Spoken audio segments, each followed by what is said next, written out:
బులెటిన్లో breaking news చూస్తున్న మంథని మాజీ ఎమ్మెల్యే పుట్టా మధు నేడు సిబిఐ విచారణకు హాజరు కాబోతున్నారు. వామనరావు దంపతుల హత్య కేసులో సిబిఐ పుట్టా మధును విచారించనుంది. 2 నెలలుగా ఈ కేసులో విచారణ కొనసాగుతూ ఉండగా ఇప్పటికే పుట్టా మధు మేనల్లుడు బిట్టు శ్రీనుతో పాటు ప్రధాన నిందితులను సిబిఐ విచారించింది. హత్యలో పుట్టా మధు ప్రమేయం ఉందని వామనరావు కుటుంబ సభ్యులు ఆరోపిస్తున్నారు. పుట్టా మధును ఇవాళ రామగుండం కమిషనరేట్ లో విచారించబోతున్నారు సిబిఐ అధికారులు. ఇదే అంశానికి సంబంధించిన పూర్తి అప్డేట్స్ మా కరెస్పాండెంట్ సతీష్ అందిస్తారు. సతీష్.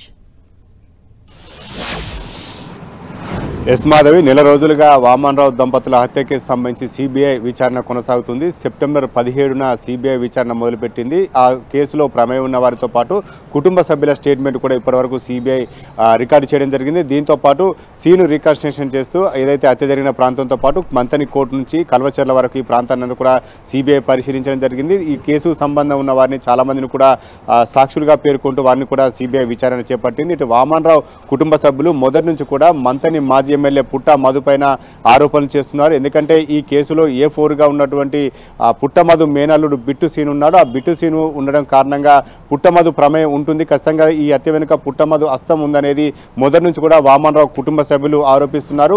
వామనరావు తండ్రి గట్టు కిషన్ రావు కూడా చాలాసార్లు బహిరంగంగానే పుట్టా మధు పేరు ప్రస్తావిస్తూ ఆరోపణలు చేయడం జరిగింది. ఈ నేపథ్యంలో సిబిఐ ఈరోజు పుట్టా మధును విచారించబోతుంది. మధ్యాహ్నం 2:30 ప్రాంతంలో రామగుండం కమిషనరేటులో సిబిఐ విచారణ కొనసాగుతుంది. ఈ విచారణకు మంతని మాజీ ఎమ్మెల్యే పుట్టా మధు హాజరు కాబోతున్నారు. మొదటి నుంచి కూడా దాదాపు 2021 ఫిబ్రవరి 17న వామనరావు దంపతుల హత్య జరిగినటువంటి నేపథ్యంలో చాలా సందర్భాల్లో కూడా పుట్టా మధు పేరు ప్రస్తావించడం జరిగింది. అయితే ఈ కేసు సుప్రీంకోర్టుకు వెళ్ళను సుప్రీంకోర్టు సిబిఐకి అప్పగించడంతో ఈసారి పుట్టా మధు కేవలం ఆరోపణలు వస్తున్నటువంటి పుట్టా మధును ఈసారి సిబిఐ నేరుగా విచారించబోతుంది. ఈ హత్యకు సంబంధించి పుట్టా మధు పాత్ర ఏంటనేది సిబిఐ విచారణలో వెల్లడే అవకాశం కనిపిస్తుంది. ఎందుకంటే ఇప్పటికీ 7 నిందితులను అరెస్ట్ చేయడం జరిగింది. వారు కోర్టుకు వెళ్లారు. ప్రస్తుతం అయితే బెయిల్ పైన నిందితులు 7 నిందితులు కూడా బయటికి రావడం జరిగింది.